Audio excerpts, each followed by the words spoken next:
Hi hello ಎಲ್ಲರಿಗೂ ನಮಸ್ಕಾರ. ಪವಿತ್ರ ಕಿಚನ್ಗೆ ಸ್ವಾಗತ. ಇವತ್ತಿನ ವಿಶೇಷ ಏನೆಂದರೆ ಅಮೃತದಷ್ಟು ರುಚಿಯಾದ ಅಕ್ಕಿ ಪಾಯಸ. ತುಂಬಾ ಕ್ರೀಮಿಯಾಗಿ ತುಂಬಾ ರುಚಿಯಾಗಿರುವಂತಹ ಪಾಯಸ ಅಂತ ಹೇಳಬಹುದು. ತುಂಬಾ ಟೇಸ್ಟಿಯಾಗಿರುತ್ತೆ ಹಾಗೂ ಕ್ರೀಮಿಯಾಗಿರುತ್ತದೆ. ಬನ್ನಿ ಇದಕ್ಕೆ ಬೇಕಾಗಿರುವಂತಹ ಇಂಗ್ರೀಡಿಯೆಂಟ್ಸ್ ನೋಡೋಣ. ಹಾಲು ಅರ್ಧ ಲೀಟ್ರ್ ತೊಗೊಂಡಿದ್ದೀನಿ. 2 ಕಪ್ಪಷ್ಟು ಬೆಲ್ಲ, ಏಲಕ್ಕಿ ಪುಡಿ, 2 ಟೀ ಸ್ಪೂನ್ ತುಪ್ಪ, ಗೋಡಂಬಿ, ದ್ರಾಕ್ಷಿ ಮತ್ತು ಪಿಸ್ತಾನ ಕಟ್ ಮಾಡಿ ಇಟ್ಕೊಂಡಿದ್ದೀನಿ. ಈ ಕಡೆ ಒಂದು ಕುಕ್ಕರಲ್ಲಿ 2 ಗಂಟೆಗಳ ಕಾಲ ನಾನು ಅಕ್ಕಿಯನ್ನು ನೆನೆ ಹಾಕಿಟ್ಕೊಂಡಿದ್ದೆ. ನಾನು ತೊಗೊಂಡಿರುವಂಥ ಅಕ್ಕಿ ರೇಷನ್ ಅಕ್ಕಿ, ಸೊಸೈಟಿಯಲ್ಲಿ ಸಿಗುತ್ತಲ್ಲ ಗೌರ್ಮೆಂಟ್ ಅಕ್ಕಿ, ಅದನ್ನು ತೊಗೊಂಡಿದ್ದೀನಿ. ತುಂಬ ಕ್ರೀಮಿಯಾಗಿ ಬರುತ್ತೆ, ಹಾಗಾಗಿ ಅದನ್ನು ತೊಗೊಂಡಿದ್ದೀನಿ. ನಿಮ್ಮ ಮನೇಲಿ ಯಾವುದಿರುತ್ತೋ ಅದನ್ನು ಬಳಕೆ ಮಾಡ್ಕೊಳ್ಬೋದು. ಇಲ್ಲಿ 4 ವಿಸಲ್ ಕೂಗಿಸ್ಕೊತಾ ಇದ್ದೀನಿ ಅಕ್ಕಿನ. ಈ ಕಡೆ ಒಂದು ಬಾಣಲಿಯಲ್ಲಿ ಬೆಲ್ಲನ ಕಾಯಿಸ್ಕೊತಾ ಇದ್ದೀನಿ. ಯಾಕಂದರೆ ಬೆಲ್ಲದಲ್ಲಿ ಕೆಲವೊಂದು ಸರಿ ಸಣ್ಣ ಸಣ್ಣ ಕಲ್ಲು, ದಾರ ಈ ಥರ ಬರ್ತಾ ಇರುತ್ತಲ್ಲ, ಹಾಗಾಗಿ ಕಾಯಿಸ್ಕೊತಾ ಇದ್ದೀನಿ. ಬೆಲ್ಲನ ಕಾಯಿಸ್ಕೊಂಡು ಶೋಧಿಸ್ಕೊಂಡ್ರೆ ಒಳಗಡೆ ಏನೂ ಇರೋದಿಲ್ಲ, ಹಾಗಾಗಿ ಅಷ್ಟೇ ಕಾಯಿಸ್ತಾ ಇದ್ದೀನಿ. ನೋಡಿ, ಚೆನ್ನಾಗಿ ಕುದಿ ಬಂದಿದೆ. ಇದನ್ನು ಪಕ್ಕಕ್ಕಿಟ್ಟು ಕುಕ್ಕರ್ 4 ವಿಸಲ್ ಆಗಿದೆ. ಇವಾಗ ನೋಡ್ತಾ ಇರ್ಬೋದು, ಒಂದು ಸ್ವಲ್ಪ ನೀರು ಕಮ್ಮಿ ಆಗಿದೆ ಅನಿಸುತ್ತೆ ನನಗೆ, ಹಾಗಾಗಿ ಚೆನ್ನಾಗಿ ಮಗಿಸ್ತಾ ಇದ್ದೀನಿ. ಚೆನ್ನಾಗಿ ಕಲಿಸ್ಕೊಳ್ಳಿ. ಅದು ಎಷ್ಟು ಕ್ರೀಮಿಯಾಗಿರುತ್ತೋ ಅಷ್ಟು ಚೆನ್ನಾಗಿರುತ್ತೆ. ನಾನು ಮತ್ತೊಂದು ಬಾಣಲೆಗೆ ರೈಸನ್ನು ಹಾಕ್ಕೊಂಡು ಬಿಸಿ ನೀರನ್ನು ಹಾಕ್ಕೊಂಡು ಇಲ್ಲಿ ಕಲಿಸ್ತಾ ಇದ್ದೀನಿ. ನೋಡಿ, ಇವಾಗ ಕಾಯಿಸ್ಕೊಂಡಿರುವಂತಹ ಬೆಲ್ಲನ ಶೋಧಿಸ್ಕೊತಾ ಇದ್ದೀನಿ, ನೋಡ್ಬೋದು ನೀವು.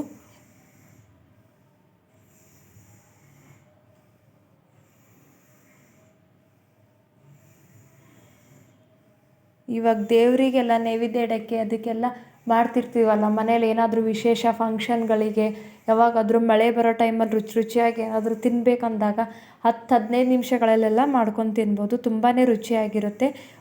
ಒಂದು ಅರ್ಧ ಲೀಟ್ರಷ್ಟು ಹಾಲಿದ್ರೆ ಸಾಕು. ಮನೆಯಲ್ಲಿರುವಂಥ ಇಂಗ್ರೀಡಿಯೆಂಟ್ಸ್ನಿಂದ ಬೇಗ ರೆಡಿಯಾಗಿ ಹೋಗುತ್ತೆ. ನೋಡಿ, ಇವಾಗ ಎಷ್ಟು ಚೆನ್ನಾಗಿ ಕುದೀತಾ ಇದೆ. ಚೆನ್ನಾಗಿ ಕುದಿಬೇಕು, ಎಷ್ಟು ಕುದಿಯುತ್ತೋ ಅಷ್ಟು ಟೇಸ್ಟಿಯಾಗಿರುತ್ತೆ. ಇವಾಗ ತಳ ಹಿಡಿಬಾರ್ದು, ತಳ ಹಿಡಿಯುತ್ತೆ. ಆವಾಗವಾಗ ಕೈ ಆಡಿಸ್ತಾ ಇರಿ ಚಮಚನ ಅಷ್ಟಕ್ಕೆ. ಮತ್ತು ಹಾಲು ಹಾಕ್ತಾಯಿದ್ದೀನಿ. ಹಾಲು ಹಾಕ್ಬಿಟ್ಟು ಜಾಸ್ತಿ ಹೊತ್ತು ಕುದಿಸ್ಬಾರ್ದು, ಯಾಕಂದರೆ ಬೆಲ್ಲದಲ್ಲಿ ಹಾಲು ಸಮ್ಟೈಮ್ಸ್ ಒಡೆಯೋ ಚಾನ್ಸಸ್ ಇರುತ್ತೆ. ಹಾಗಾಗಿ ಇವಾಗ ಚೆನ್ನಾಗಿ ಕಲಿಸ್ಬಿಟ್ಟು ಏಲಕ್ಕಿ ಪುಡಿ ಮತ್ತು ಕೊಬ್ಬರಿ ತುರಿನ ಹಾಕ್ತಾಯಿದ್ದೀನಿ.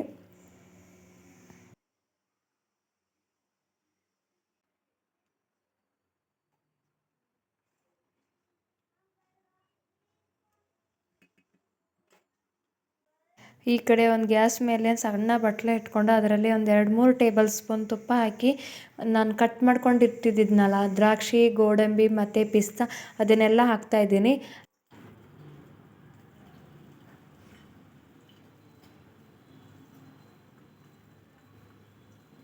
ಇವಾಗ ತುಪ್ಪದಲ್ಲಿ ಕರೆದಿರುವಂತಹ ದ್ರಾಕ್ಷಿ, ಗೋಡಂಬಿ, ಪಿಸ್ತಾನ ಪಾಯಸದಲ್ಲಿ ಹಾಕಿ ಕಲಿಸ್ತಾ ಇದ್ದೀನಿ.